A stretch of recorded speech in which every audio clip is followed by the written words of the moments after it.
Good afternoon, and welcome to yet another extremely topical and extremely timely AMET webinar. Many of us were profoundly moved in a webinar hosted by AMET's Vice Chairman of the Board, Lori Reagan, a few weeks ago, featuring Julie Strauss-Levin, Sari Singer, and most particularly by the words of Stuart Force, Taylor Force's father. As you all are aware by now, Taylor Force, after serving one tour of duty in Iraq and one in Afghanistan and coming back to the United States totally unscathed, was brutally murdered in March of 2016 while walking along the beach in Jaffa, Israel. How does this happen that young people are steadily indoctrinated to want to seek out martyrdom and to kill Israelis, Americans, and Jews? We're profoundly honored to have with us today a longtime friend of AMET's, Itamar Marcus.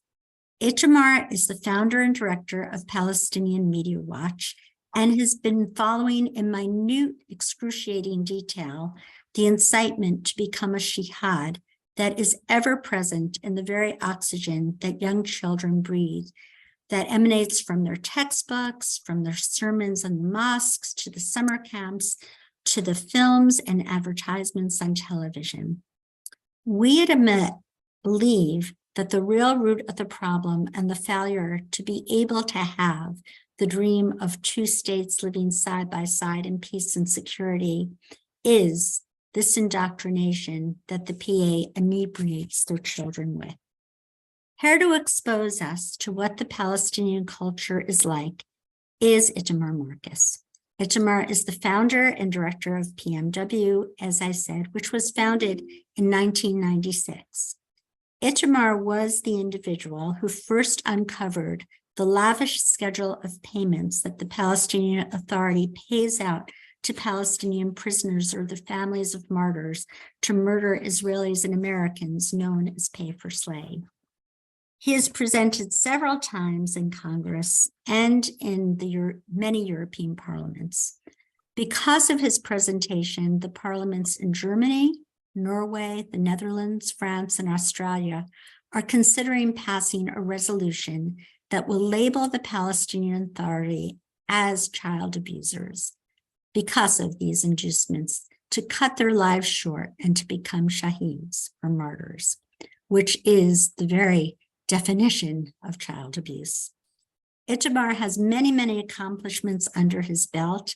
One of them was getting a Speaker of the Truth Award from AMET several years ago, and he was named by the Allgemeiner as one of the world's, quote, top 100 people positively influencing Jewish life or the state of Israel.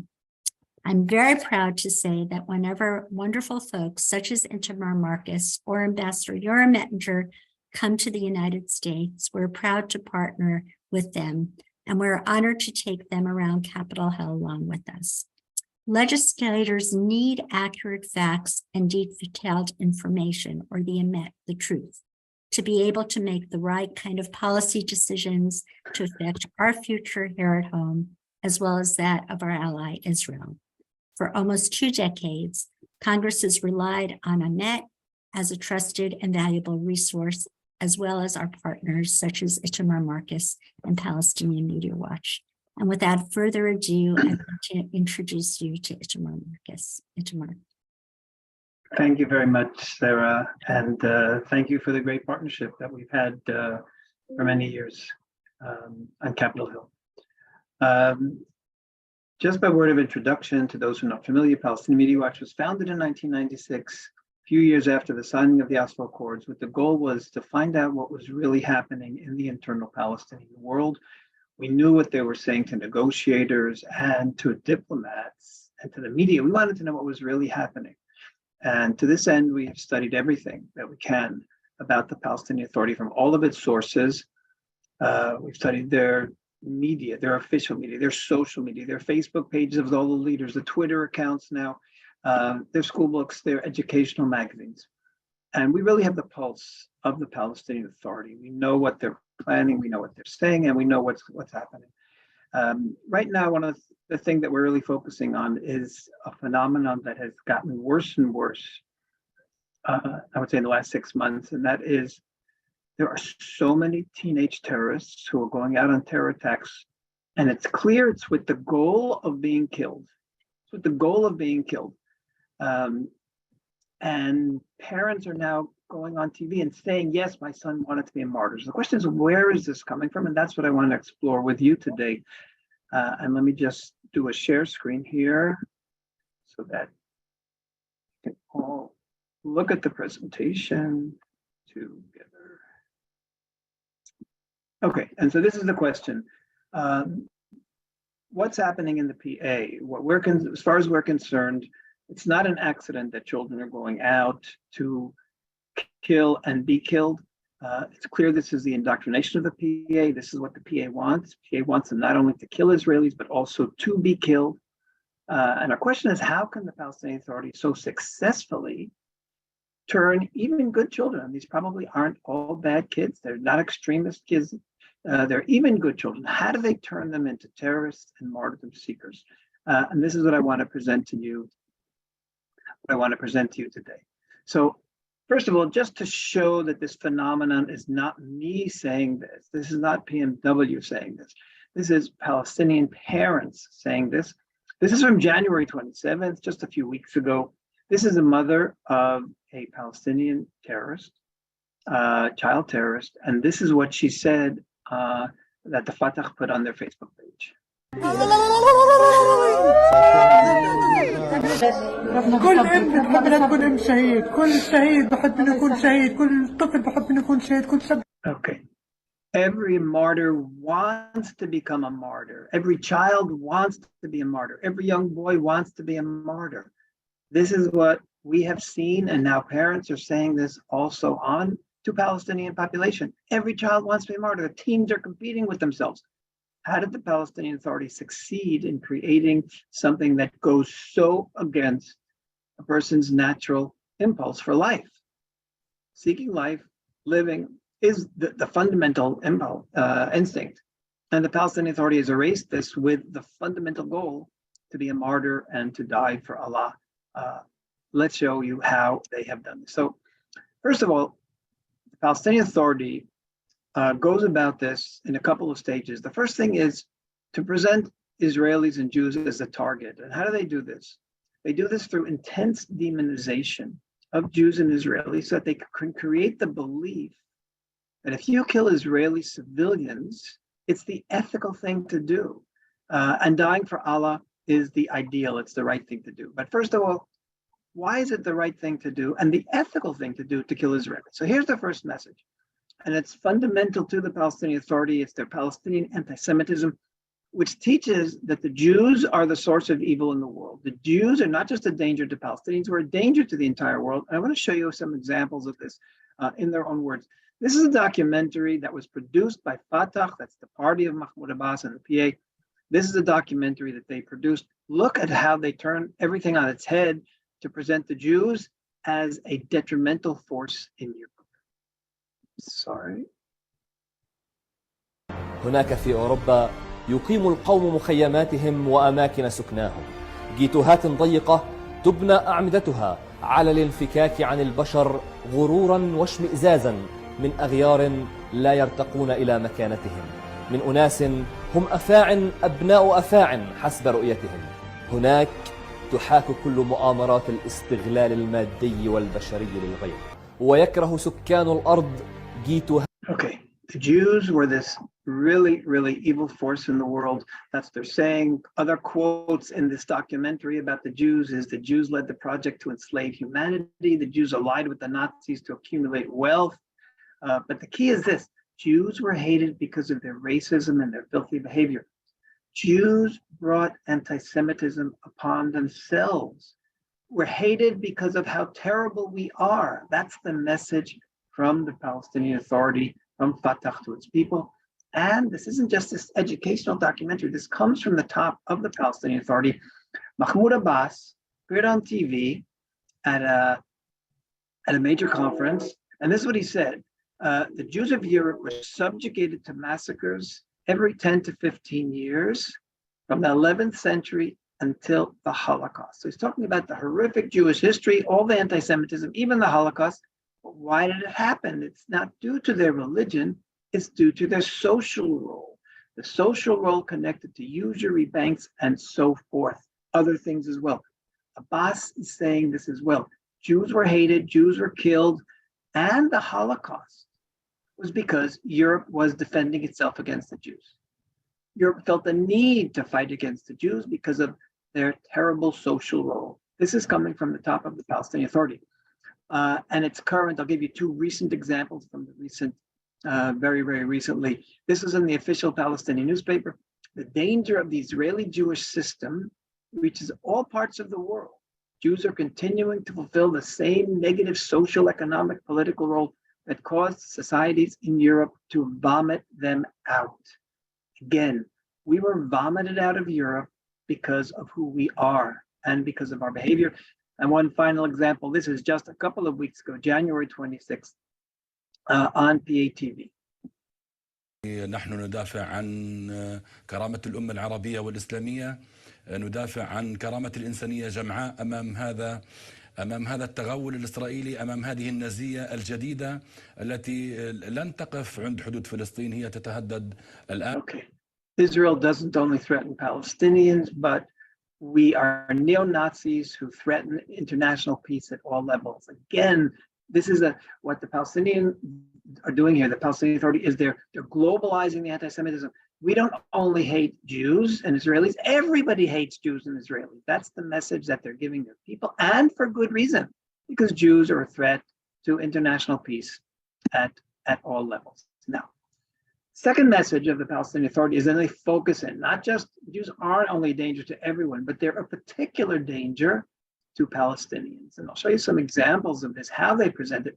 Jews, they say, are killing Palestinians, targeting Palestinians, and I want to show you how this is done. So here, for example, you see two pictures. The picture on the left was in the Israeli press, and the picture on the right was in the Palestinian press. What is this about? 17-year-old boy who you see here went to school with his books, and he also took a kitchen knife with him. And then he saw an Israeli policeman, and he stabbed the Israeli in the back. See, the knife is still embedded in his back here. And afterwards, Israeli police who were nearby also shot and killed the 17-year-old. Now, what did the Palestinian Authority write about this in their newspaper? A 17-year-old youth was shot after a stabbing operation by extremist Israelis. And then what did the newspaper write? The Israelis killed a young man at the beginning of his life on the pretext of carrying out a stabbing attack, which is a pretext it uses every time. Okay, pretext it uses every time. We're constantly killing Palestinians, and then we say that they were terrorists. We make it up. There was once a cartoon in the Palestinian official newspaper where they showed Israeli soldiers dropping knives down next to dead Palestinians and saying, here, this is what Israel does. We plant the knives on the ground to pretend that they were terrorists. So this is the message that Israel intentionally slaughtering Palestinians. They do it in not just stories like that. They do it in just straightforward raw propaganda. This is a propaganda video that the Palestinian Authority official TV runs between programs.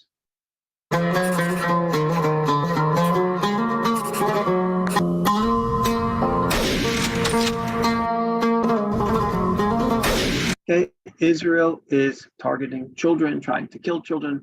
Like I said, this has nothing to do even with a news story. It is just put in between programs, PATV.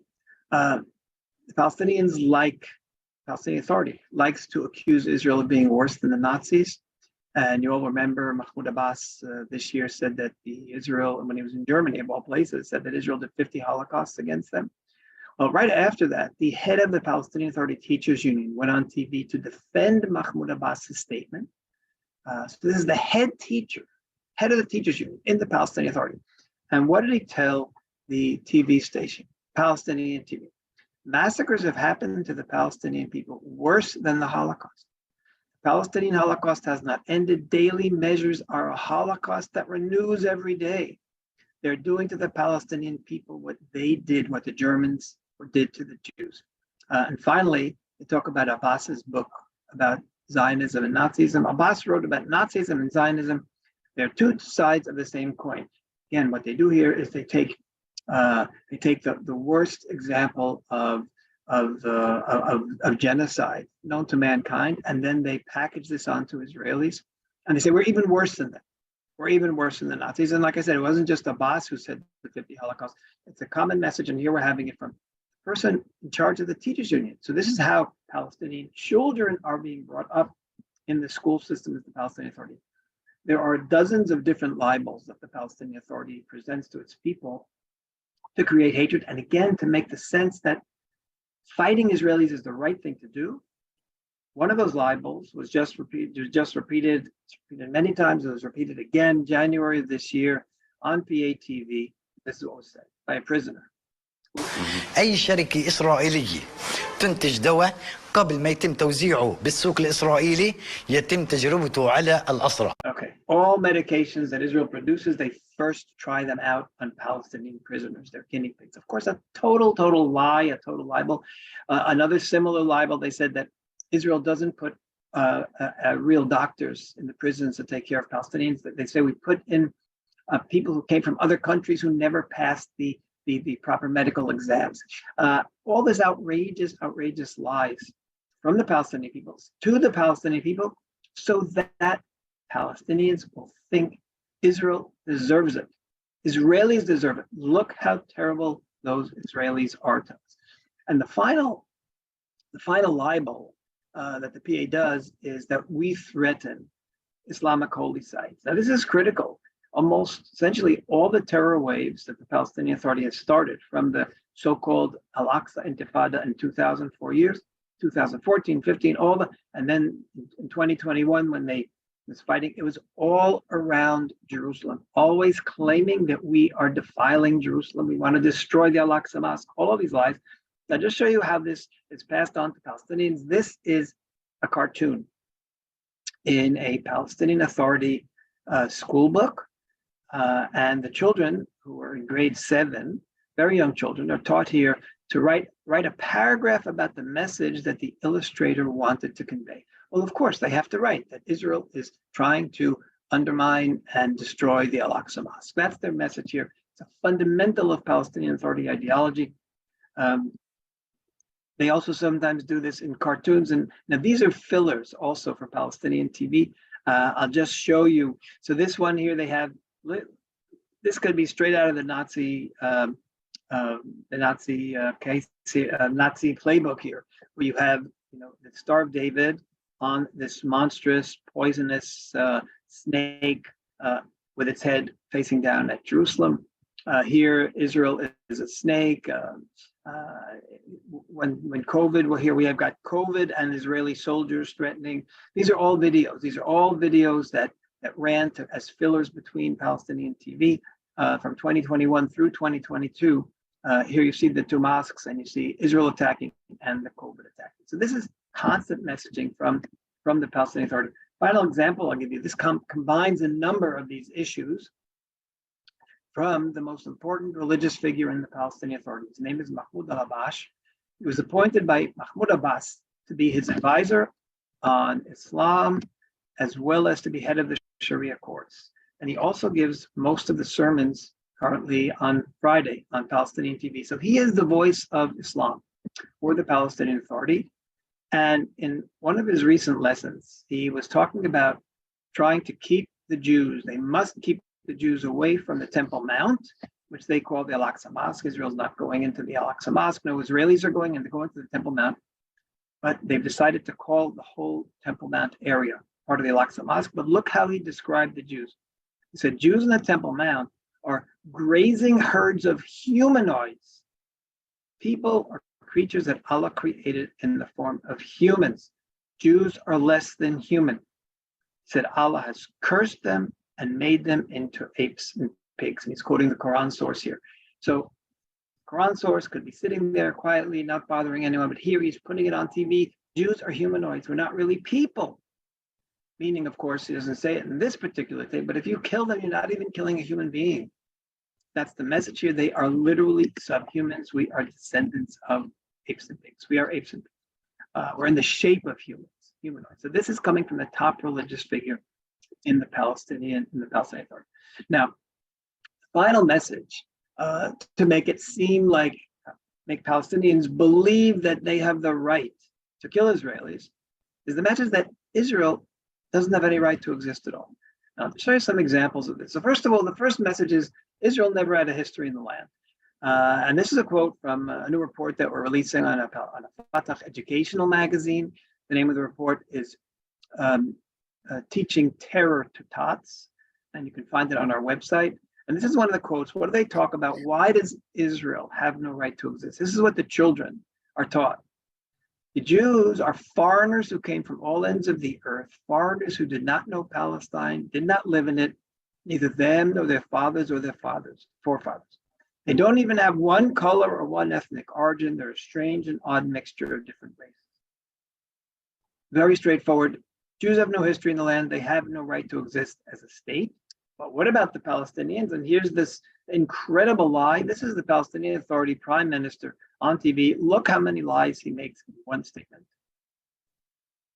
ومشروعنا لتحرير الأرض والإنسان ونحن متجذرون هنا هزمنا الهكسوس والرومان واليونان والفرس والتتار والفراعنة وكل الغزاة الذين عبروا على فلسطين هزمناهم وباسم الشهداء سوف نهزم هذا الاحتلال البغيض. Okay, so this is an incredible, of course, creation of history. The Palestinian people were here, and he's saying, and predated all of these nations and actually defeated. What they've done basically is he's turned Jewish history into Palestinian history. The people who the Jews fought when they were here, or the Jews who were the nations and the powers of the world when the Jews were in Israel, he turns it into Palestinian history. And he says, we defeated the Hyksos, the Romans, the Greeks. Didn't you know Hanukkah was actually a Palestinian celebration? They're the ones who defeated the Greeks. The Persians, the Tatars, the Pharaohs, all of these were defeated by Palestinians. Of course, it's a farce, but this is what Palestinian children are growing up on. Israelis have no history, not their fathers or their grandfathers, but Palestinians. We have not only history, we have a glorious history.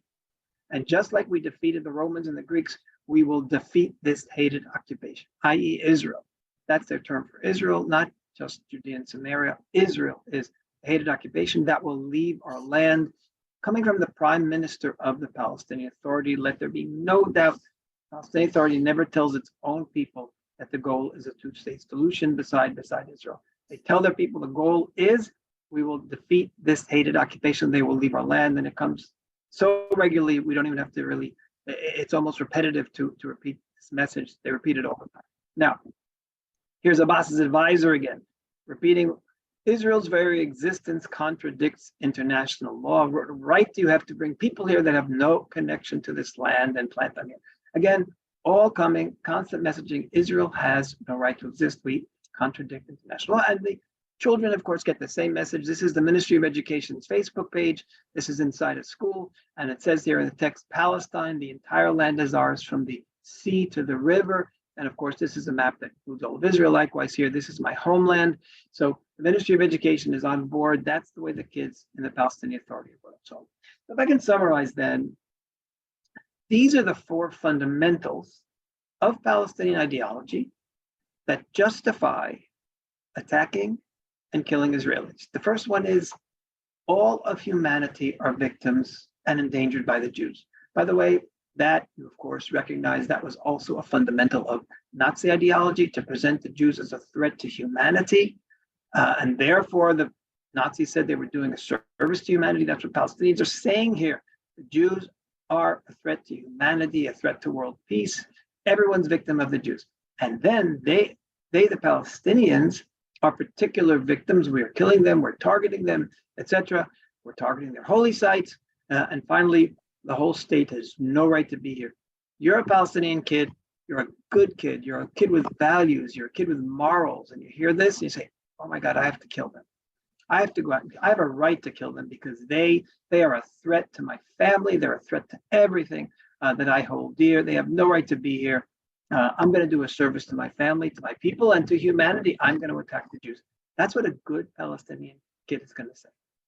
And that's the key. The Palestinian Authority, with this poisonous propaganda, can turn good people. Every society has a fringe who are trouble.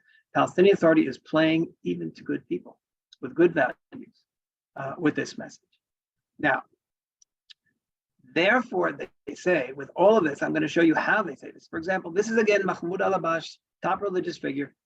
Look what he says on TV, where he literally comes and talks about the need to kill the Israelis, and he quotes the Quran. This is justified by the Quran. This is mandated by the Quran. Listen to what he says. إذن اقتلوهم عائدة على المعتدين ولا تعتدوا إن الله لا يحب المعتدين واقتلوهم. Okay, Allah doesn't like transgressors. You have to kill them. And then he goes on to list, I'll just read it to you, who the transgressors are. If somebody attacks you, they're saying Israelis are attacking their people, their kids, their home, your land, your homeland, your property, your honor. All of these are the things that they say daily that we're doing. And he's saying, I'm commanded to fight and allowed to kill. And then he quotes from the Quran again, quote, kill them wherever you find them. So he's giving Quran backing to killing every Israeli. Kill them wherever you find them. You must kill them because Allah doesn't like transgressors. I'm commanded to fight them. This is coming from the top of the Palestinian Authority. Why is this so critical? Palestinians are very religious. You see here, 95.6% of Palestinians in almost every poll we see, it's this high, say that religion is important to them. So if religion is important, Allah's statement's important, the Quran's important, and the religious leaders say, yeah, the Quran's telling you have to go out and kill them. Well, of course, Palestinians are going to go out because they're not just doing what they feel is right, they're doing what their religion, what Islam wants of them. That's the message coming to the Palestinians from their leadership. Because of that, every terrorist is honored and celebrated. And I'll give you an example. You all, I'm sure, know about the murder that was just outside the synagogue in Jerusalem just a couple of weeks ago. And this is Fatah movement broadcast this statement after the murder. نحن نقول الانتفاضة بدأت والحرب بدأت في فلسطين كل فلسطين. نحن ندافع عن مسرى سيدنا محمد صلى الله عليه وسلم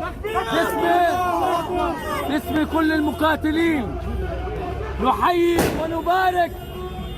ونبارك هذه العمليات البطولية. Okay, we've greeted and blessed the heroic operations in Jerusalem by the heroes of Jerusalem, screaming and yelling, carrying his rifle there with all the others who are carrying their rifles. There's no doubt the Palestinian Authority turned that murderer into a Palestinian hero, as you see here, the heroic operation by the Jerusalem hero. This is the message, go out and kill Israelis. And this too comes from the top. Mahmoud Abbas, just a couple of weeks ago, January 19th, appears on TV after the release of two Israeli Arab terrorists. Israeli Arab terrorists who murdered an Israeli soldier 40 years ago. Now, they murdered, I say a soldier, but this was not in combat. This was a soldier on leave. They kidnapped him and then they murdered him. And they had originally been given life sentences, and Shimon Peres, when he was president, had some meetings with Abbas, and Abbas promised, don't know what he promised him, no one knows, but in exchange for those promises, Shimon Peres turned it into a 40-year sentence instead of a life sentence for these two terrorists who should be still in jail. In any case, in January, they got out of jail, and right when they got out of jail, Mahmoud Abbas went on the telephone, called one of them up, and this is what he said about two murderers. This is what he said. انت وكريم قامات كبيرة بالشعب الفلسطيني، نفتخر فيكم وبنعتز فيكم وبنقول الله يعطيكم الصحة وأنتم نبراس.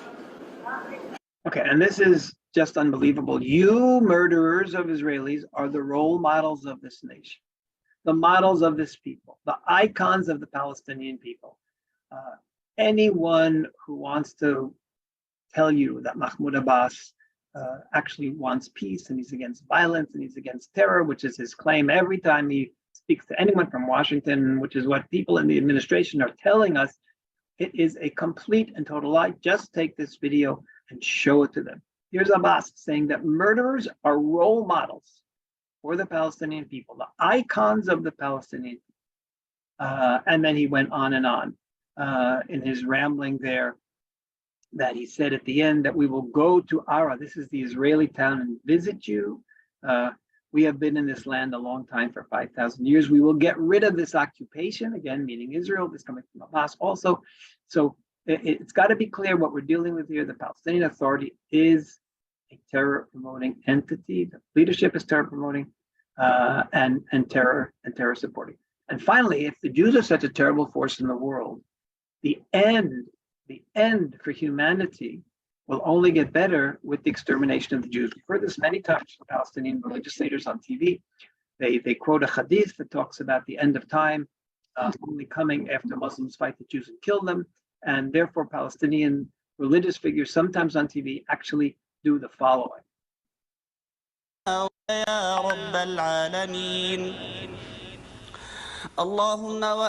Allah, delight us with the extermination of the evil Jews. That's what it says here. That's what he said on TV. No problem saying this on official Palestinian TV.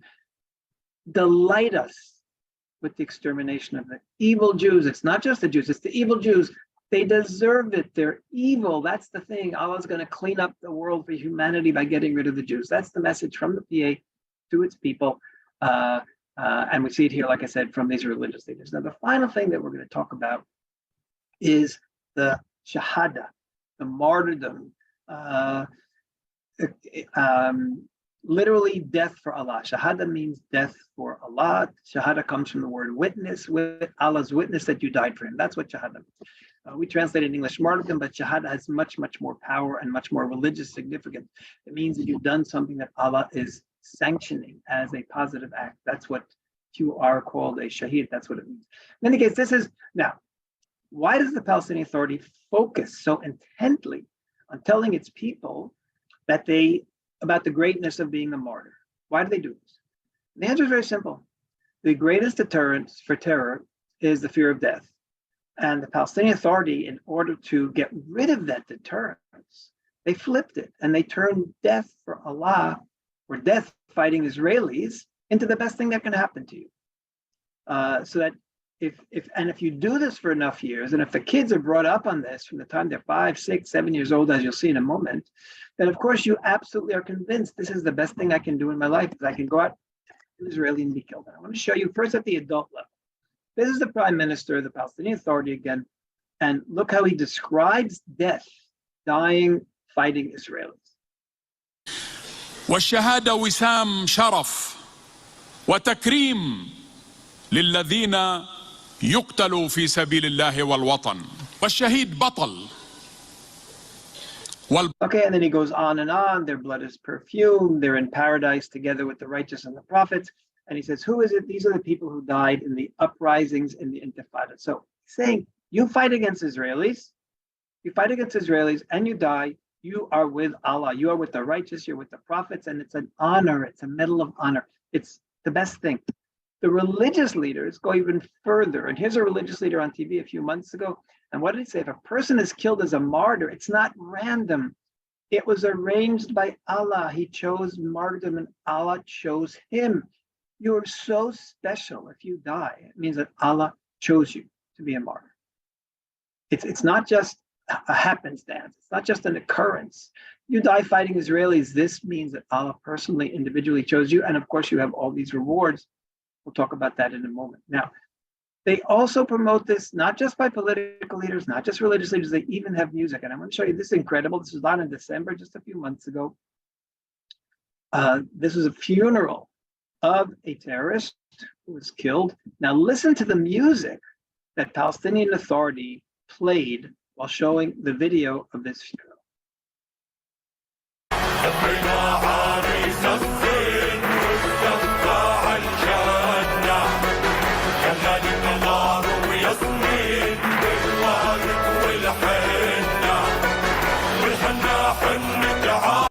Okay. The handsome groom in a wedding procession.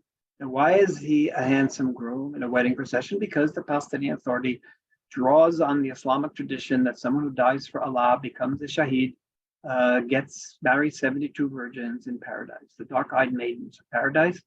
And the Palestinian Authority promotes this over and over and over again. And that's why when someone dies, they don't talk about a funeral.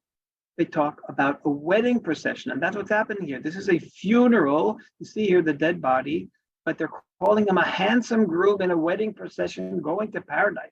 And it's a groom who delights in martyrdom. He wanted to be a martyr. He delights in martyrdom. This is what's going on. He's not sad that he was killed. He wanted to be killed. He wanted to die as a martyr. So you got the religious leaders, the political leaders, you even have music promoting this message. Now, to show you a specific case, again, a horrific story.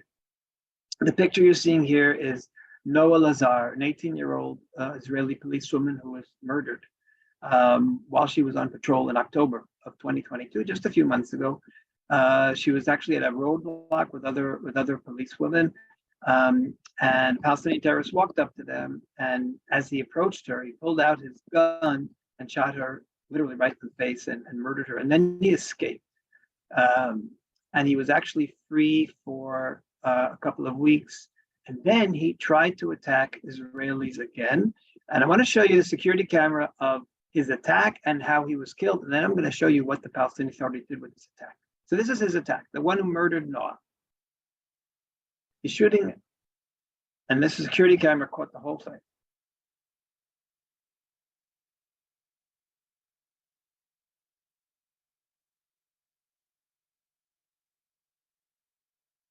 Okay, and then he dies in the shooting. He could have stopped at any point, raised his hand. No, he kept shooting, kept firing, even though there were two Israelis who were there who were shooting back at him. Okay, now I want to show you how the Palestinian Authority described his death.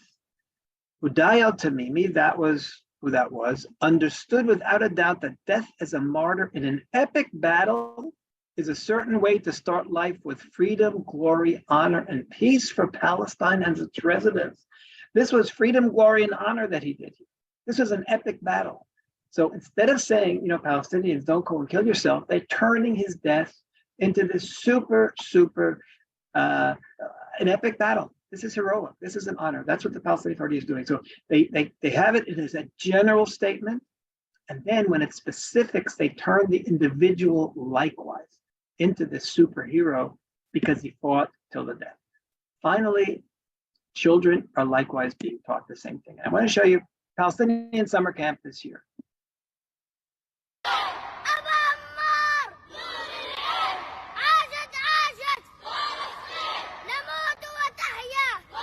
Okay, we will die and it will live, and the other children respond, Palestine. How old would you say this little boy is? What's he, 6, 7? Maybe he's 8. Very young age, is indoctrination that we will die for Palestine. Here, it's not just boys. These are girls also in a summer camp this year.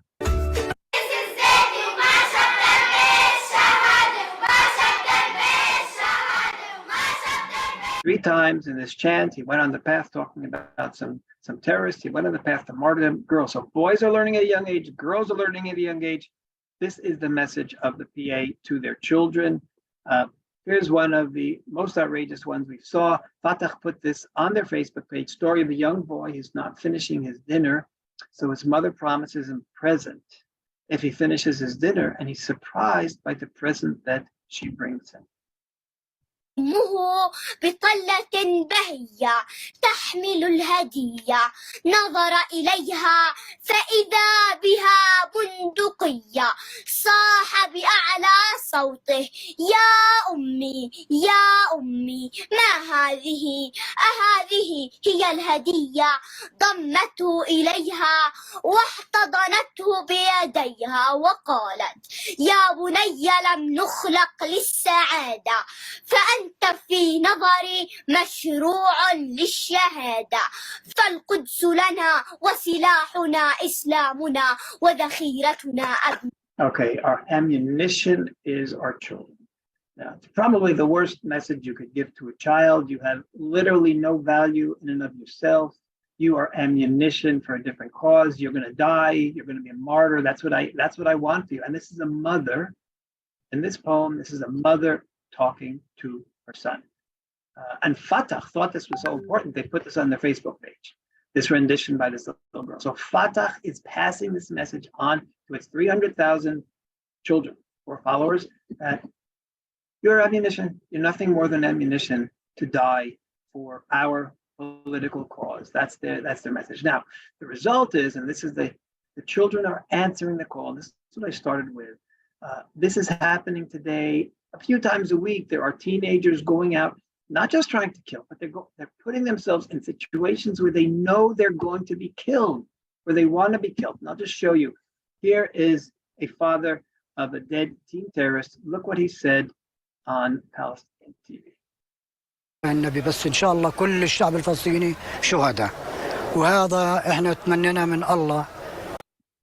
This is what we hoped for from Allah. This is just unbelievable. A father saying this is what we hoped for from Allah, who granted us our son's martyrdom. This is what we wanted. This is how successful this propaganda is in the PA, the brainwashing. Here's a grandfather of a dead teenager. He says, when a person dies as a martyr, the act is a heroic act. Here's the mother who he started. I'll just show you again because this is so striking.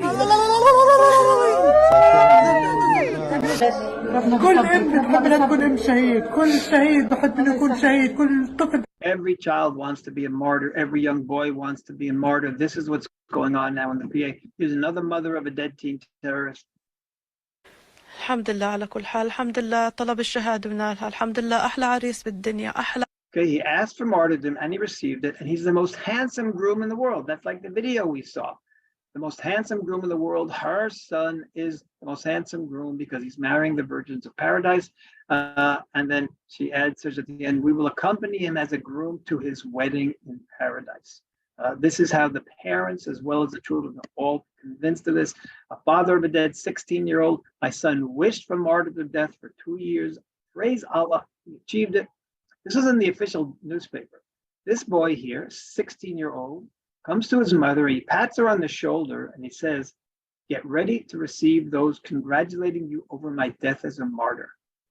Then she adds, his only wish was to be accompanied to his wedding as a martyr. This is the mother talking about her son. They all want this wedding as a martyr. And he says, they're going to get ready to get congratulations over my death.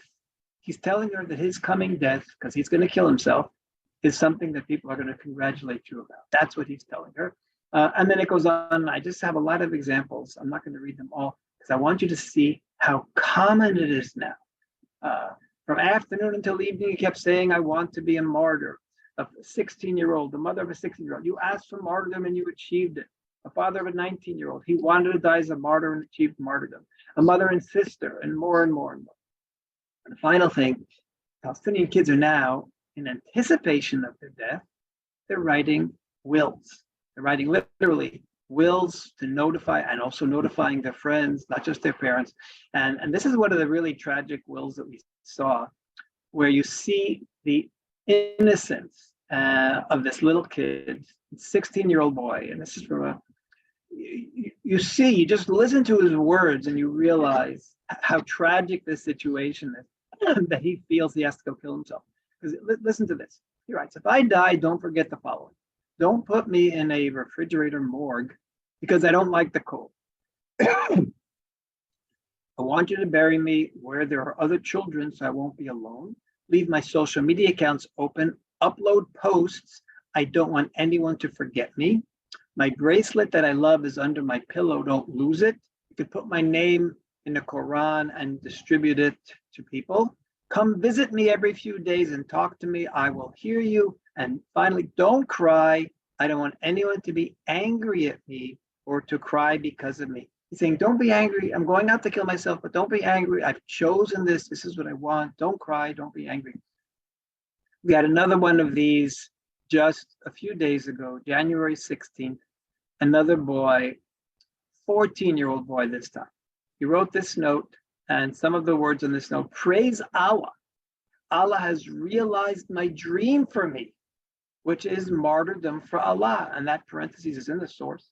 When I come to you as a martyr, O my mother, make sounds of joy and do not cry.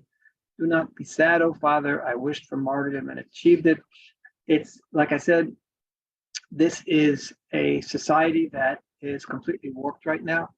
Society that is putting death, where the teenagers put death as the highest value. And they're notifying their parents, leaving letters to the parents, and telling their parents to celebrate and make sounds of joy and don't cry when I die. Don't be angry at me when I kill myself. It's unheard of. Even the worst terror-promoting societies, people still wanted to live. The children wanted to live. Here, what the Palestinian Authority has done is they've created a generation of youth that literally believe that dying is the best thing they can do.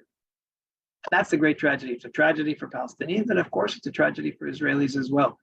And it's a tragedy for those parents. And I'm convinced that a lot of those parents who went on TV and said, "Praise Allah, my son is a martyr," I'm sure they weren't happy. But they knew that's what it was expected of them as a Palestinian, because this is what they've been taught as Palestinians. So that they know that if they were to go on TV and say, I'm furious with the PA for brainwashing my child to be a martyr, that would be the end of them. And they'd be degraded as being as someone who's turned on their own society. So this is the terrible society that the leadership has created. Terrible for Israelis, terrible for Palestinians, and they've got to get beyond this. If they're going to ever be, forget about a neighbor of Israel, if they're going to ever be a healthy society, they have to get rid of this death promotion, this death wish that they're bringing up their children. Now, what I'm doing here in Washington is the following. We have written a draft of a resolution. It's a resolution condemning as child abuse the Palestinian Authority indoctrination of children to die as martyrs. And it's about 11 pages of all these examples you've seen and many more, so that all the facts are there. Before I was here in Congress, I presented this to members of German Parliament, Dutch Parliament, Norwegian Parliament, Australian Parliament, and French Parliament recently. We have 3 parliaments already. We have commitments to propose this. I'm going to be in Swedish Parliament on March 15th. And there we have MPs who I'm sure are going to propose it. We've already talked about this. And the idea is to have all these proposals around the world. We want to get 20 parliaments to at least propose and vote on the resolution condemning the Palestinian Authority as child abusers. I would hope that it could pass Congress. It shouldn't be a partisan issue. Palestinians, and by the way, I've shown this to Muslims as well, and they are horrified. Decent Muslims are horrified at what the Palestinian Authority is doing to their children. So that this shouldn't be seen as a partisan. It shouldn't even be seen as a pro-Israel resolution. It should be seen as a pro-Palestinian, a pro-decency resolution. So anyway, that's what I'm doing here in Washington. And if some of you are close to members of Congress and you would like a copy of this resolution, just write to me, and I will try to be in contact with those and give me the connection to the members of Congress. Maybe we'll set up a Zoom with you and with them, so that we can get more and more people to be sponsors and co-sponsors of this resolution. Okay. Sure. Could you just give everybody your email address so that they can? And email address is actually right here. You can also have, by the way, a copy of this entire presentation if you want it. Just write to me at pmw@palwatch.org. Just write on top that it's directed to me so that it will be forwarded to me. Otherwise, you could just put my name here, Itamar, Itamar@palwatch.org, and then I will get your request for the presentation and to pass on to your members of Congress. Okay, let me do a stop share here, and we can now open up to questions if any of you have questions. Excellent. I'm going to I have questions of my own, but I am going to curtail them because we only have 5 minutes, and I know many questions have come in from the audience. So I'm going to give the podium over to my wonderful colleague, Hussein Abubakar Mansour, who will read some of the questions that have come in and maybe pose some of his own. Hussein. Thank you. Thank you very much, Sarah, and thank you very much, Itamar, for such a very important, disturbing, but very important presentation. And I want to thank all of our audience who tuned in to listen to us today and who sent us questions. We already have only 10 minutes and we've received a ton of questions, as you may imagine, Itamar. So I know for a fact that I'm not going to be able to get through all of them. So I want to apologize in advance.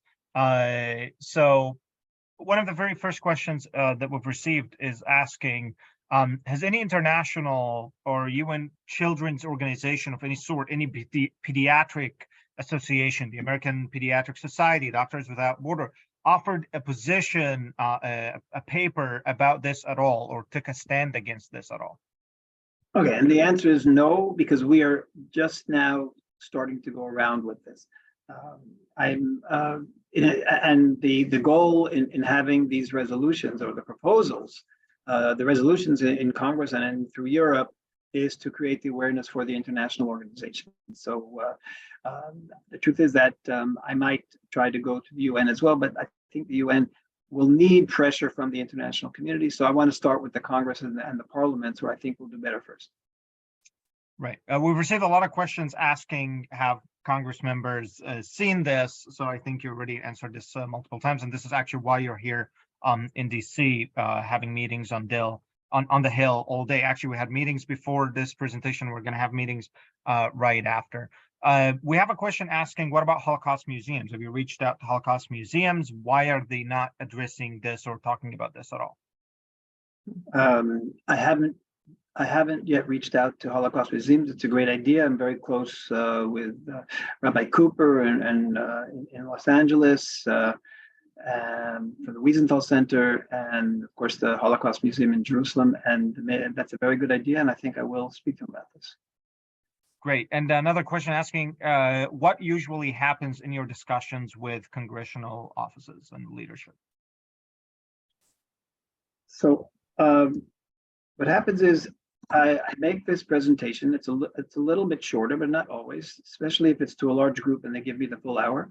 But the message is clear and the demonization is clear. When I showed this to Richie Torres, not on this trip, but on a previous trip, he saw the material. He was horrified by the material. And when I told him about the resolution, he said, this is definitely child abuse and will be a part of this. So that was a wild, it was just before elections, it got pushed off. Everything got pushed off from elections until now, and we'll see what's going to happen. But the point is, there is not one member of Congress I've showed this to who's not horrified. The reason why this is so convincing is because I'm not telling them my opinion. They just hear the Palestinian mothers and fathers and children, and that's it. They see the input, they see the brainwashing, and then they see the results. So you can't argue with this material. Thank you. We've received a lot of questions asking about the State Department. So I'm going to combine a lot of these questions together. Where is the State Department from all of this? Where is the White House? And where's the envoy to combating anti-Semitism, Deborah Lipstadt? Okay, so I'm going to try to get a meeting. Hopefully I'll be able to get a meeting soon with Deborah Lipstadt and present this material to her. Most people in the State Department have been fed by their seniors in the State Department the message that the problem with the Palestinian-Israel conflict has to do with territory. And because of that, they're just not aware. And I have met in the past with people in the State Department, people in the embassy, and they're actually blown away by this material. But I think part of what happens is that there's politics at the top, which is insistent on continuing to present this as a territorial issue.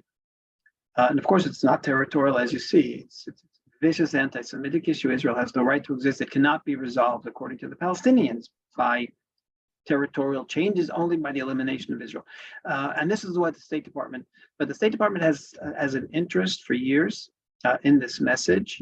And that's why the State Department is a hard sell. Congress is much, I've always found Congress to be much, much more willing. Now, I'm assuming that Deborah Lipstadt, she's an honest person and a scholar.